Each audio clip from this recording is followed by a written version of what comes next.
Et yo les amis, c'est Osnora, j'espère que vous allez bien, moi ça va nickel. Et aujourd'hui on se retrouve pour deux webtoons qui ont un concept un peu original que les deux pourraient être en titre de vidéo. Du coup, je le fais juste pour le kiff. Le premier, c'est tout simplement, il est invoqué dans un autre monde pour réparer des bugs. Et le deuxième, c'est quand un mort-vivant devient paladin pour l'église. Sur ce, c'est parti. WhatsApp les manoirs, on adore ça. J'en parle à mon papa. On ne lit que ça, on vit pour les manoirs. WhatsApp les manoirs. Le premier se nomme Light of Arad Forerunner, avec pour genre action, aventure, drame, fantasy, webtoon, avec une très bonne histoire. On va suivre l'histoire de Junsung, qui est un utilisateur du jeu Dungeon Fighter, qui va se retrouver transporté dans ce jeu, dans le monde d'Arad.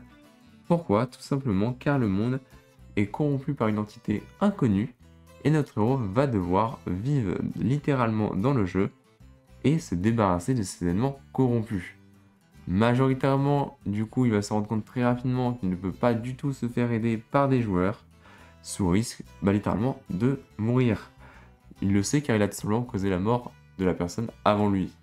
Bien évidemment, notre héros va du coup vivre avec les PNJ et s'attacher à certains d'entre eux, mais malheureusement, il ne peut pas modifier l'avenir sous risque de lui-même créer de la corruption. Vous allez comprendre très rapidement, en très peu de chapitres, l'œuvre m'a attaché. Du coup, je vous conseille vraiment d'aller le lire. Il y a quand même actuellement 22 chapitres, c'est un bon début, n'hésitez pas à continuer.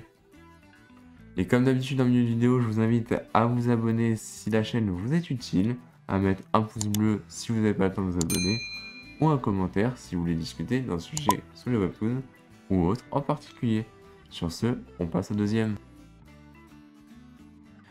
Et en deuxième webtoon, du coup, on a Adventure of Undead ou Become Paladin. On va suivre une niche qui s'évolue dans un monde de webtoon avec pour genre action, aventure, comédie, drame, fantasy, comédie et surtout comédie.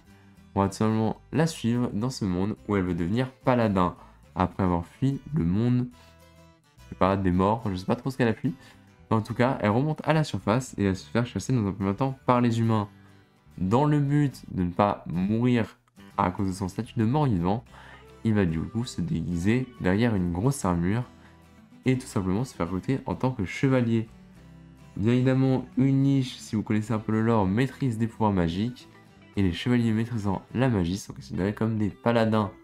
Bien évidemment, notre héros, grâce à sa magie et sa grosse armure, il a une force simplement colossale, et du coup, il va rapidement devenir le chevalier d'un royaume en déclin, sur lequel il va simplement redresser la réputation, car c'est pas tous les jours qu'une personne aussi forte apparaît de nulle part, et grâce à sa magie, des gens vont le prendre pour un paladin, quitte à en devenir un. Sur ce, le webtoon a 33 chapitres, et je vous invite à aller le lire, ça vaut vraiment le détour. Et comme d'habitude, c'est déjà la fin de la vidéo. Voici de nouveaux webtoons, j'espère qu'ils vous plairont et qui vous occuperont cette semaine si vous avez un peu le temps pour les lire. Si vous avez encore des webtoons que vous cherchez, n'hésitez pas à jeter un coup rapide au milieu de la chaîne. Il y a largement de quoi vous satisfaire, je pense. Sur ce, c'était Osnora et je vous dis à la semaine prochaine. N'hésite pas à t'abonner, je te le demande s'il te plaît, car cela pourrait bien aider. Et n'hésite pas à supporter.